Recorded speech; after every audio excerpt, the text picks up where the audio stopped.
All the great beings, experts, masters in each field was available to me. Same way in Vedanta. I can't even imagine somebody beyond Annamalai Swamigal in Vedanta. He can just sit in Nirvikalpa Samadhi and Sahaja Samādhi forever. Unbroken Sahaja Samādhi.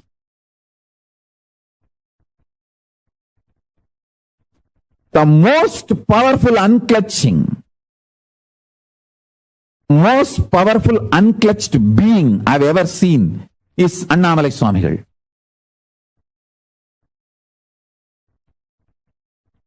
Even when his eyes are open, you can look into his eyes and see that he is unclutched. He is in Nirvikalpa Samadhi.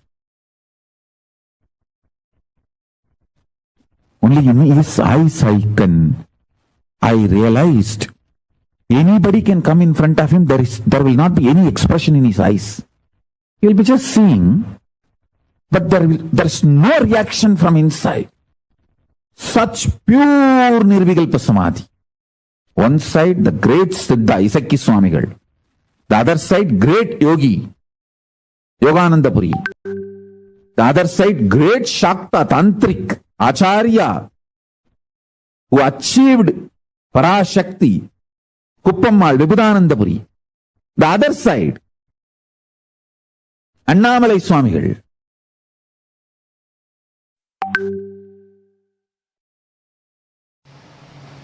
Listen, this verse has two dimensions.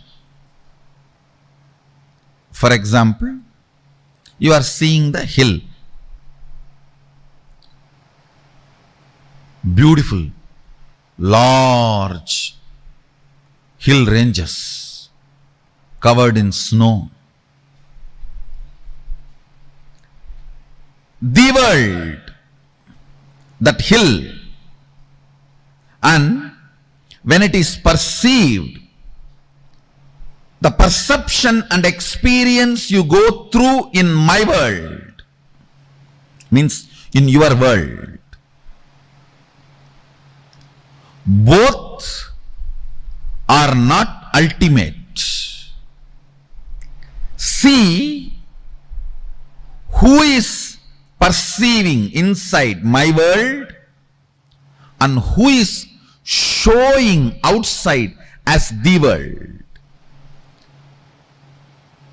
In both, if you start seeing the source, you will find Sadashiva. If you start looking, who is showing my world, your world, you will straight have the experience of Sadashiva. If you start looking, who is showing here as the world, who is manifesting, you will start experiencing directly Adi Shakti, but both are one and the same ultimately. Adi Shakti or Sadashiva. Listen, looking with depth, listening from the depth, breathing to the depth. Everything, if you start looking at the source, you will do it from the depth. Understand all the suffering of human beings because you are superficial.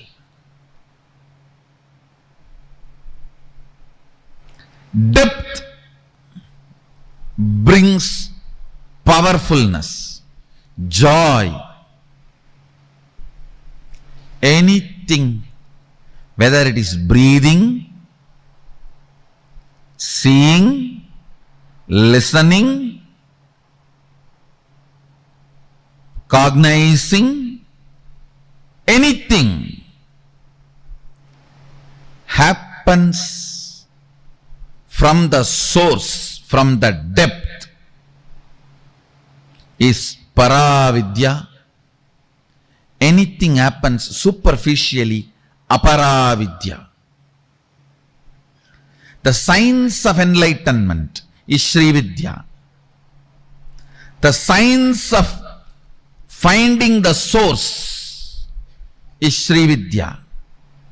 The science of finding who is seeing, who is listening, who is breathing, and who is cognizing.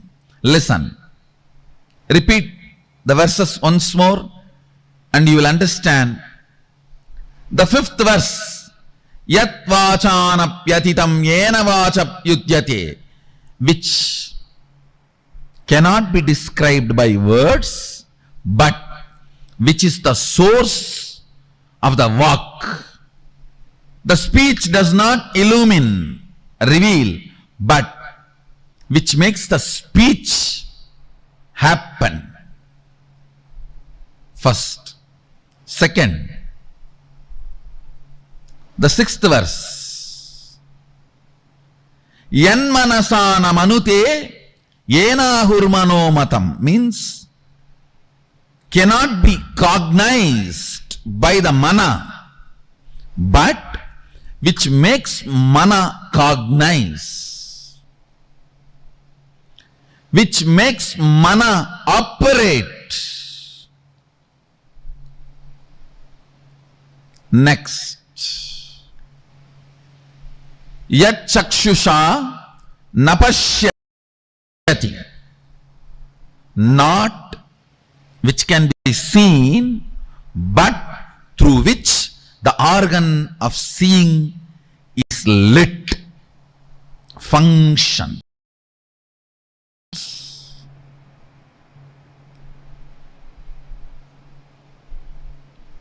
Yashrotrena nashrunoti, not by the listening, but through which the listening happens in you.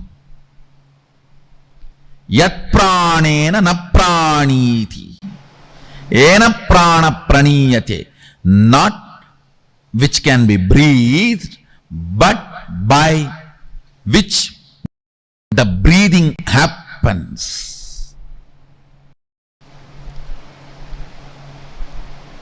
This is one of the most powerful Sahaja Samādhi technique.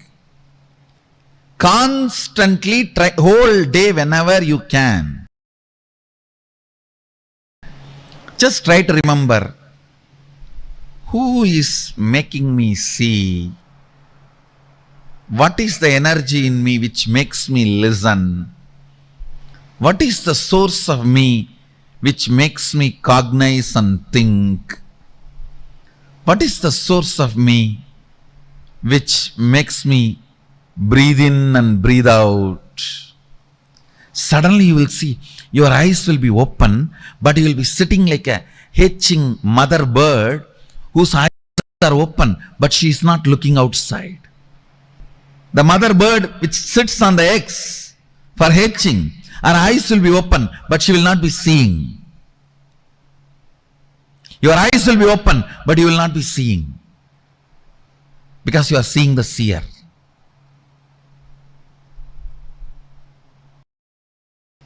Whenever you find time, just try to sit, even for a few minutes. You will pick up Sahaja Samādhi. Your eyes are open, but you are not seeing. Your ears are open, but you are not hearing. You are not sleeping. Your cognition is alive, but you are not cognizing. That is the state called Sahaja Samādhi. After some time, even if you are cognizing, you will not be moved out of that state. You will continue to be in that state and you will continue to cognize. That's a perfection of Sahaja Samādhi. Understand these 5 verses of Kenopanishad is the most powerful technique, method for Sahaja Samādhi.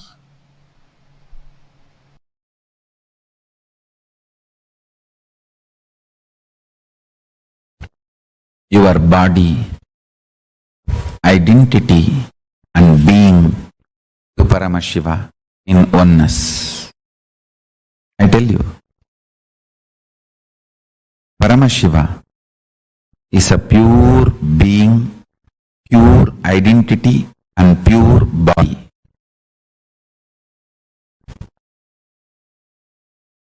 After you declare your integrity to Guru, every breath, every time you breathe, it is tuning with Paramashiva. Inhale.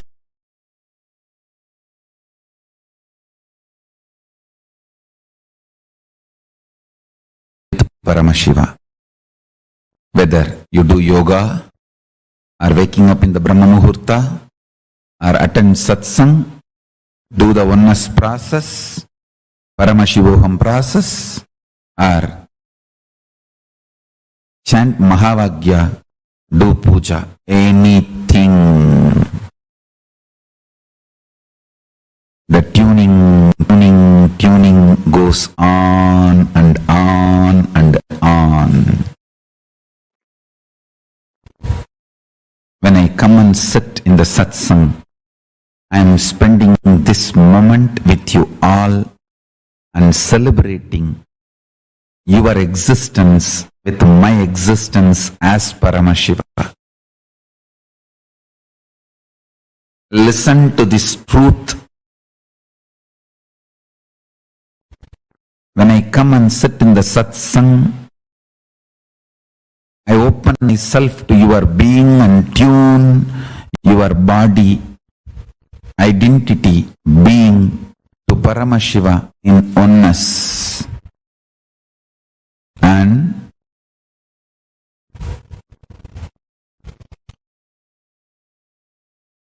make you experience intensely, make you understand intensely, make you realize intensely, make you manifest intensely the oneness with Paramashiva, the ultimate, absolute, Shuddha Advaita Sugabodha Jnana Vijnana Nirvigalpa Nishkala Niranjana Nirahara Nirguna Nirbodha Nischala Nithyananda Paramashiva Swarupam Guru Bhakti continuously tunes you. Guru Bhakti is more than Nirvigalpa Samadhi, Sahaja Samādhi. Guru Bhakti is Sahaja Samādhi. Vegaha nimitta apekshat karmano chayate niyatadikriya aprabandha hetu. Change of motion is proportional to the impressed force and is in the direction of the force. You should know this law is the precise definition of how Guru Bhakti can become Guru's grace and become oneness with Paramashiva. Guru Bhakti does such big push, it gives such big push inside you as a Guru's grace and manifests as Guru Shakti and connects you with Paramashiva. Guru Bhakti is more than Nirvigalpa Samadhi, it is Sahaja Samādhi.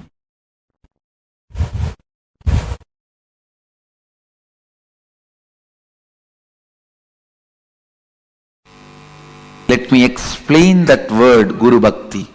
Being authentic to Guru. Look into your inner image. See how much of your inner image is influenced by Guru's presence in your life. Look into your inner image. See in how much you are still stuck with your old stupid identity and inner image. How much the Guru has influenced, Guru's presence has influenced, and how much of your idea about you has changed. Please understand, your inner image is not you. Not only your inner image is not you, what you think as your inner image is a screen, iron curtain, stopping you to experience the real you. See how much your inner image has been influenced by your Guru's presence in your life. If you continue to have your inner image without changing, you are living your logical life. Yesterday you have been sick. Logically today you will be sick. Logically tomorrow you will be sick or more sick. Till death. That is supposed to be the logical life. Inspiration and energy of the Guru enters into your inner image. Life will not be any more logical. It will become just magical.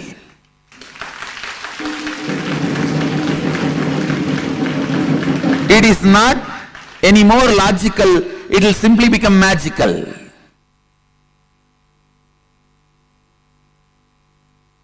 How much your inner image is inspired, influenced by your Guru's presence in your life.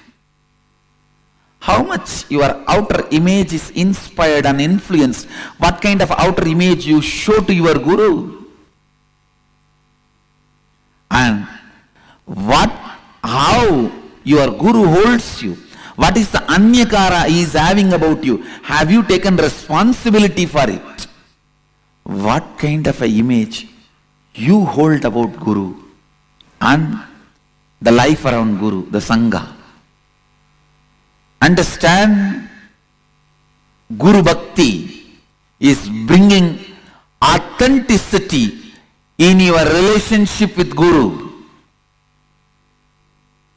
Let your inner image be as your Guru wants.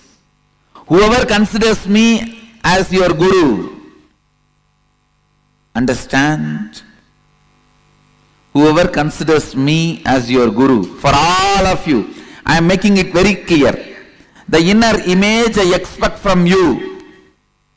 I want you to have the inner image of Shivoham. My taste is very simple in anything. I just want the best thing.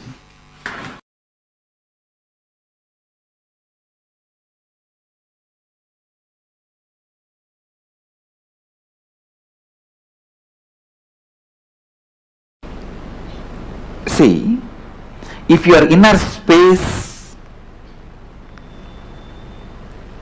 is in the mode of self-denial, you will have exactly the friends, family, people with self-denial only falling in your eyes, falling in your senses, falling in your perception. If you are in the mood of completion, you will have only people who want to do completion falling in your perception. Listen. So, whether you are in the state of a devil, demon, bhuta, preta, rakshasa, gandharva, muni, kinnara, kimburuda, gandharva, yaksha, rakshasa, rishi, whatever space you are in Advaita.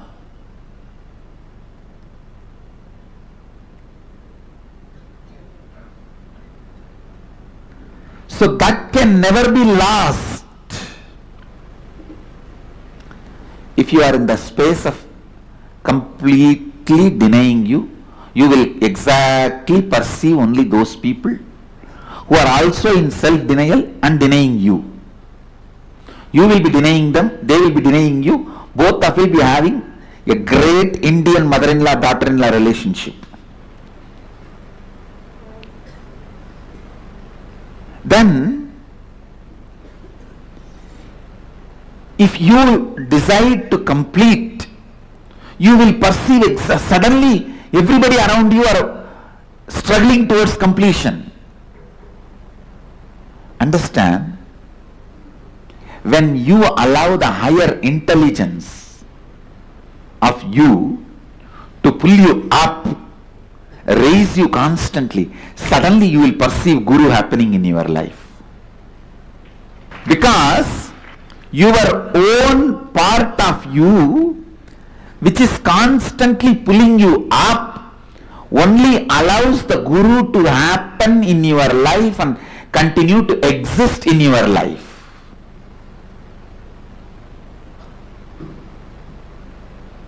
Only then you perceive Guru in your life.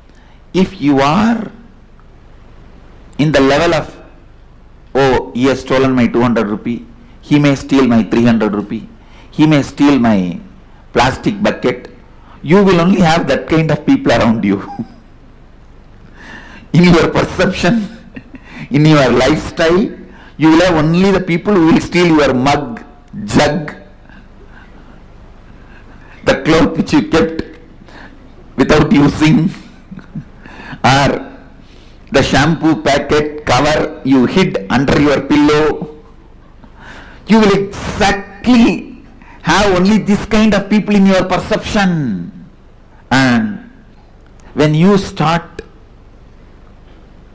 perceiving, oh, I will defame this fellow, I will destroy his identity, you will see exactly that kind of people happening around you, who will be defaming you and trying to destroy your identity.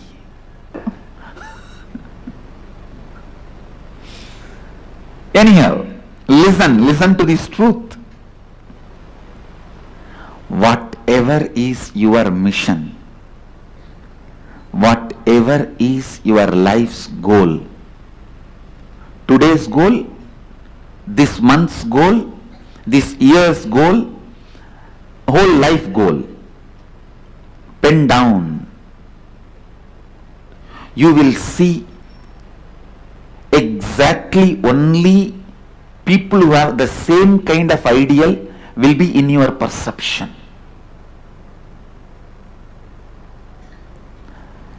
Today's goal is just to get out of this problem.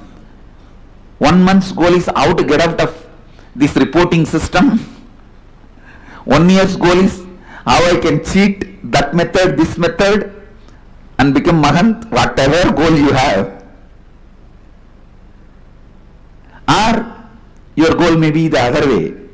Today's goal, how I can really become authentic. 1 month's goal, how I can become authentic and integrated. 1 year's goal, how I can become authentic, integrated and responsible. Life's goal, how I can be enriching. You will see exactly those kind of people will be in your perception. You don't need to show to anybody what you are penning down. But pen down your today's goal, 1 month's goal, 1 year's goal, life's goal, purposes, and look around.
we put sacred ash outside and tell the people Mahadeva is inside. When Devi is inside, we put kumkum and tell the people Devi is inside. When Vishnu is inside, we put namam and tell people Vishnu is inside. When everything is empty inside, they tell people by not putting anything empty. And if you keep it empty, you will exactly get the people who will also have emptiness around you. It's up to you.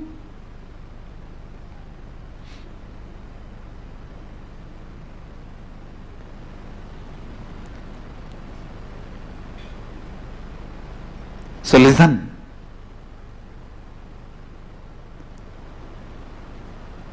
The perception about you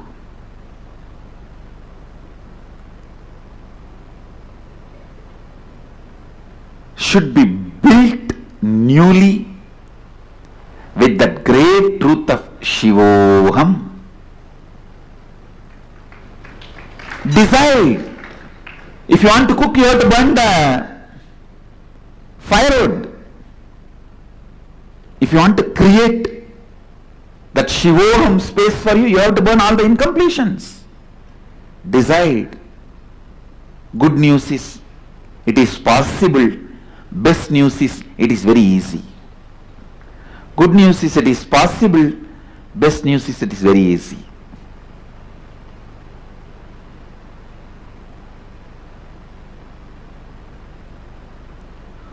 Go on completing. Decide very clearly, till I am perceiving myself as Shivoham, I am going to be doing completion. That cannot be stopped. Tell yourself, do you want to become Shivoham today or after 25 years? I am okay with anything. But till then I am going to be doing completion, I am not going to drop it. Better why don't we become today instead of wasting 25 years? Then simply naturally your being will tell, yes, why waste unnecessarily 25 years? To celebrate the truth which already I am. And simply you will see all your inauthenticities will be burnt. Simply your biomemory will be purified and cooked. The cooked biomemory is only called as Siddha. Siddha means in Sanskrit boiled. In Bengali they say Siddha Alu, means boiled potato. A cooked biomemory is Siddha. If you cook your biomemory with Shivoham,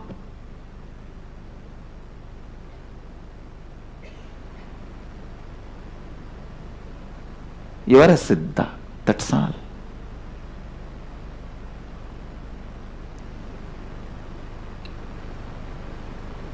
Cook your biomemory with Shivoham, Shivoham, Shivoham. Shivoham, Shivoham, Shivoham. Simply you will see, you become Siddha. You become Siddha. Shivoham, Shivoham. Shivoham, Shivoham. Shivoham, Shivoham.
The science of completion. What we understand or what we see as our identity is made up of these four components, like Swamiji beautifully explained right now. The inner image, what you experience as you, the words, the thoughts, the impressions, the ideas that you carry about you inside of you, which is the inner image. Next comes the outer image. Outer image is how you express yourself to the world, how you show yourself to the world, how do you project yourself to the world. And others' image, what others think and experience or perceive about you. And life image, what do you perceive about life. The permutation combination of all of these four put together forms our identity, forms who we are. So now when Swamiji is explaining about this Nirvikalpa Samadhi, the state of ultimate unclutching, this Nirvikalpa Samadhi is when unclutching becomes part of your bio-memory. When you start living this unclutching, living the space of unclutching continuously inside of you, where you start residing in the same unclutched space perpetually. It's called as Sahaja Samādhi. Guru Bhakti is where tuning your body, your identity, your being to Paramashiva and oneness is Sahaja Samādhi. Many times. Yesterday, how was the darshan for all of you yesterday?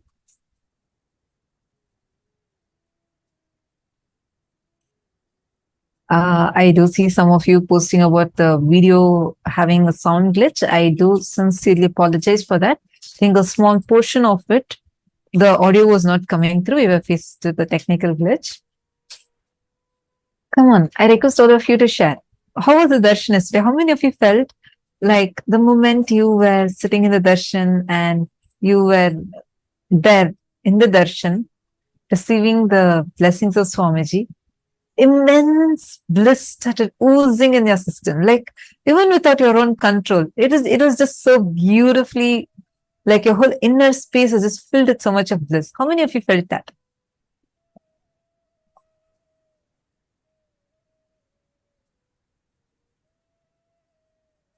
How many of you had that as an experience yesterday? Please take a moment and please post here in the chat. I felt like he answered everything inside of me. Wow. I felt healing, Ma. Vallini Subaya. Ma Yogignana Rupini. Inner space keep on expanding. It was a wonderful experience. Great. So now, why do you think that happened to you yesterday? See, when Guru Bhakti, that deep feeling connection, that love that you carry, that feeling connection that you carry, then that makes you to start tuning in more and more to the space of unclutching, and you experiencing that thoughtless space, like there's nothing running inside of you. You're just in bliss, just the tears of bliss pouring from your eyes, and you're just sitting, and it's something is happening in your chemistry inside of you. You just feel like there's something happening, like something else is happening beyond your control. That is what is the space of Sahaja Samādhi starting to manifest through Guru Bhakti. This is Swamiji is mentioning about Annamalai Swamigal, right? Actually, we have an image that we want to show all of you. This is an image of Annamalai Swamigal, where Swamiji is Guru. All of you can see here.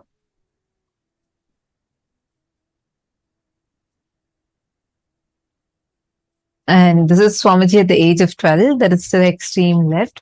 And right next to that, what image you're seeing is Annamalai Swamigal, direct disciple of Bhagavan Ramana Maharishi, and is Guru of Swamiji, who taught Swamiji the science of enlightenment.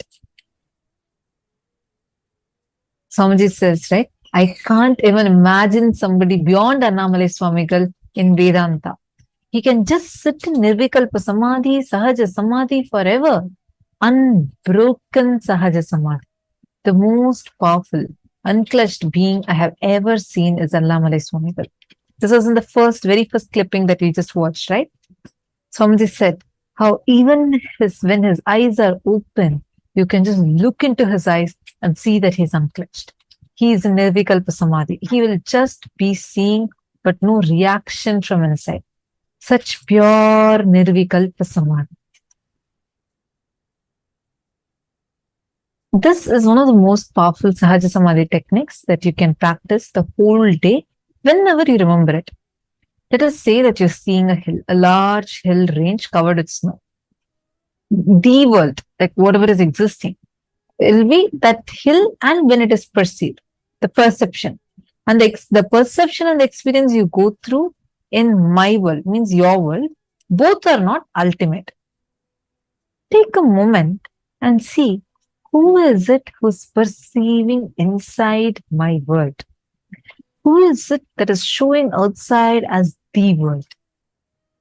In both of you, start seeing the source, Sadashiva, Paramashiva. You will find Paramashiva in you. Ask these questions to yourself. Who is it that's making me see? Understand, you will not be able to get a logical answer, because every time you ask this question, it is only going to take you more deeper and deeper and deeper. But take a few minutes and let that questions take you more and more closer to your source. So we're going to project this slide for a few minutes. Take about 5-10 minutes and internalize this.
Nithyananda, I hope all of you have finished this step. See, this is only a contemplation for all of you, and you just need to be contemplating on this more and more. Okay. Any questions, doubts any of you have? You're also going to be getting a gift from the session. Gift on Sahaja Samādhi, which is perpetual completion. This is the gift all of you are going to be receiving from the session today. Every day in your email, you're going to be receiving loads of gifts. Exactly the email that you use that to log in for the session. In the same email, every day you're going to be receiving a lot of gifts from Swamiji. So do check out your emails. Even yesterday, you should have received the books, yantras, mandalas. Like there's a lot of gifts to you directly in your inbox. So this is for the people that are attending the sessions. So you would have definitely received. So make sure to check that out. Great. So now let's enter into the power manifestation round. Are all of you ready? Shall we all enter into this?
Now, every time you internalize a powerful cognition, you always manifest it as a power. Imagine like this. Let's say there's a water pipe. Okay. So there's a smooth flow of the water.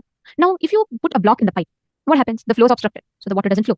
But there's so much of force here, right? The pressure builds up because the water keeps collecting here. Now, if let's say suddenly this block just breaks, the water gushes with force, correct? And then after the flow becomes normal. The exact same logic applies for completion.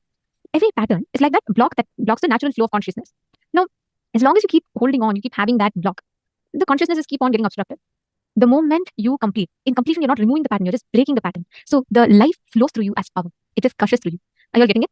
That is why every time you do a completion, you have to manifest powers because that intense gush of energy, you can use that for the power manifestation instantly. You'll be able to experience that breakthrough. Whenever you are stuck with a particular pattern, it could be postponing, it could be impossibilities, it could be any different idea that you want.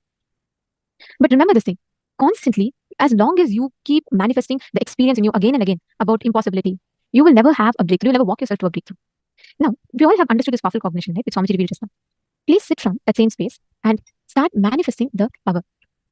Declare the experience of completion, Purnatva, the state of completion. From that experience, you're going to now manifest the ability to move an object in your palm. Sit, chant the Mahavakya continuously. Hold the object on your palm. We will be showing you all a picture as well.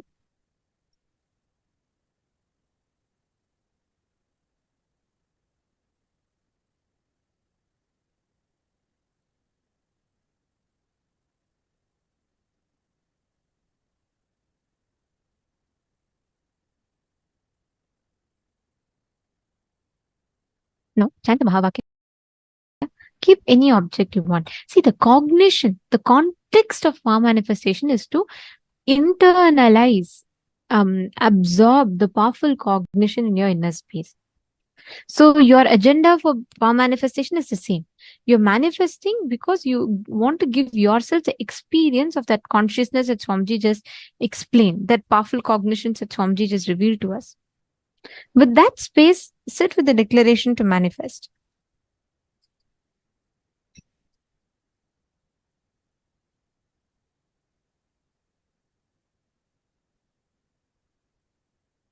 Chant Mahavakya.